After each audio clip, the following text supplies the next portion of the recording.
Good morning प्यारे बच्चों। Inter के रसायन में एल्कोहल्स फिनाल्स के बाद अध्ययन करना है ईथर्स का। तो चलिए जानते हैं ईथर्स क्या होते हैं। ईथर्स ROR ऑक्सीजन परमाणु की ऑक्सीजन की दोनों संयोजकताओं से दो एल्किल मूलक या एरिल मूलक या एक एल्किल या एक एरिल मूलक जुड़े हों तो ऐसे यौगिक ईथर कहलाते हैं। इनका सामान्य सूत्र रहता है ROR। चलिए इनका परिचय जानते हैं कि ईथर किनको कहा जाएगा।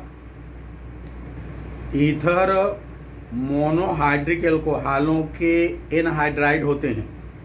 प्यारे बच्चों, एनहाइड्राइड उन्हें कहा जाता है जब पदार्थ अणुओं से जल अणु बाहर निकल जाता है तो जो शेष बचता है उसे उस पदार्थ का एनहाइड्राइड कहते हैं। मोनोहाइड्रिक एल्कोहल से आप परिचित हैं। ROH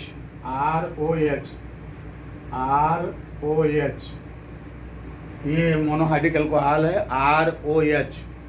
अब यदि मोनोहाइड्रिक एल्कोहल के दो अणु हों और इनसे जल का एक अणु बाहर निकल जाए, ROH plus ROH, OH R लिख दे रहे हैं, ROH और इन दो अणुओं से जल का एक अणु बाहर निकल जाए, इतना आप बाहर निकाल दें H2O। देखिए मोनोहाइड्रिक एल्कोहल ROH और इनके दो अणुओं से जल का एक अणु बाहर निकल जाए तो जल निकल जाने के पश्चात बचेगा ROR। इसी को ईथर कहते हैं। फिर से आप ध्यान दें, मोनोहाइड्रिक एल्कोहलों के ROH के दो अणुओं से जल का एक अणु पृथक हो जाने के पश्चात ईथर प्राप्त होते हैं और ईथर को कहा जा सकता है कि ईथर मोनोहाइड्रिक एल्कोहलों के एनहाइड्राइड होते हैं। अब ईथरों का जल से क्या संबंध है, इसे समझने का प्रयास करें।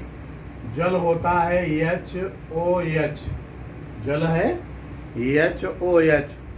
जल का एक हाइड्रोजन परमाणु एक एल्किल मूलक द्वारा हटा दिया जाए, ये वाटर है, और इसका एक HR द्वारा प्रतिस्थापित हो तो ROH। पहले HOH और अब कह रहे हैं ROH, तो ROH होता है एल्कोहल।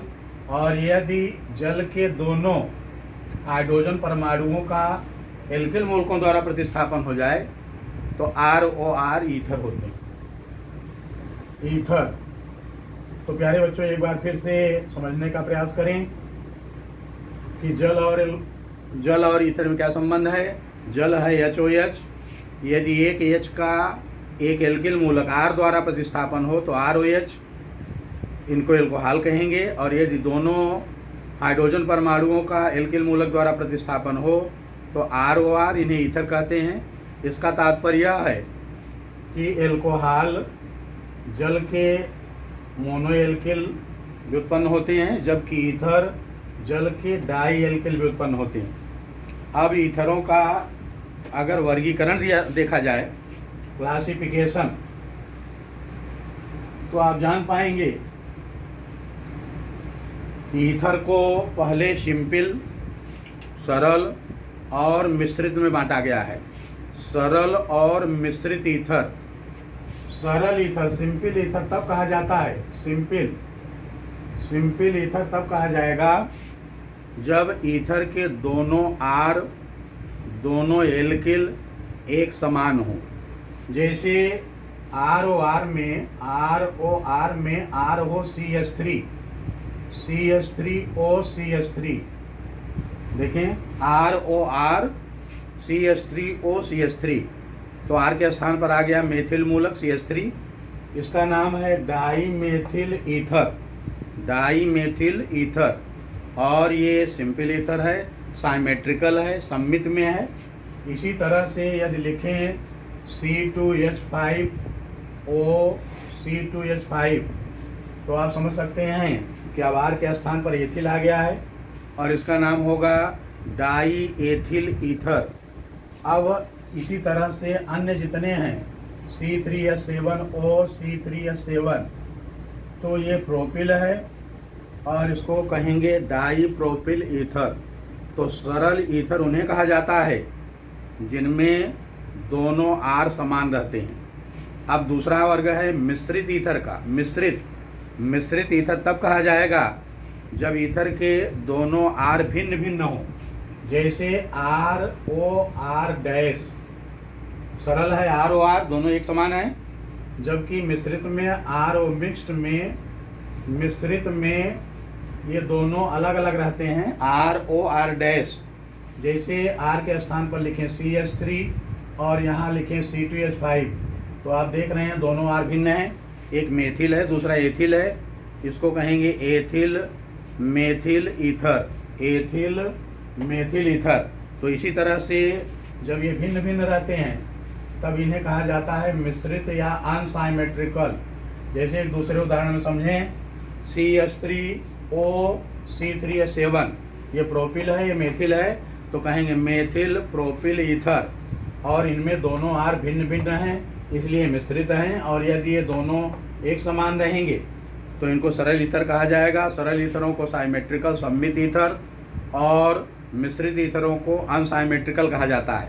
एक वर्गीकरण है ईथरों का एलिफैटिक एरोमैटिक ईथर। एलिफैटिक और एरोमैटिक ईथर।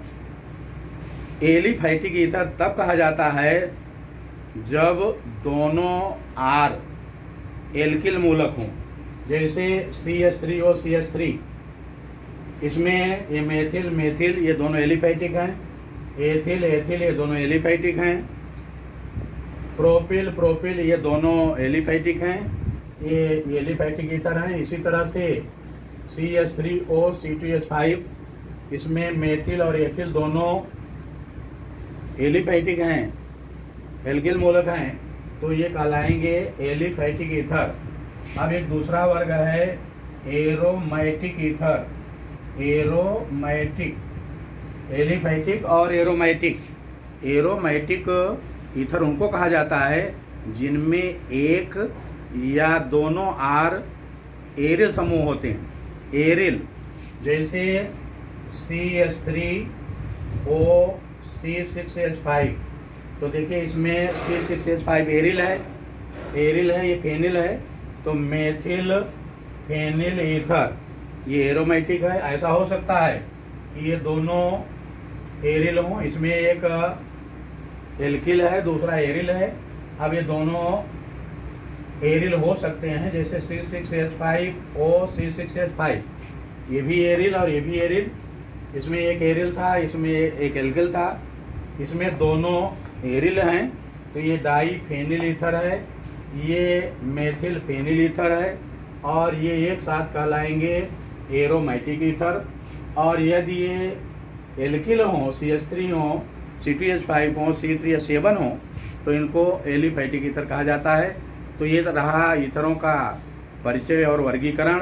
अब आगे इनका नामकरण और अन्य बातें अगले वीडियो में चर्चा करेंगे। धन्यवाद।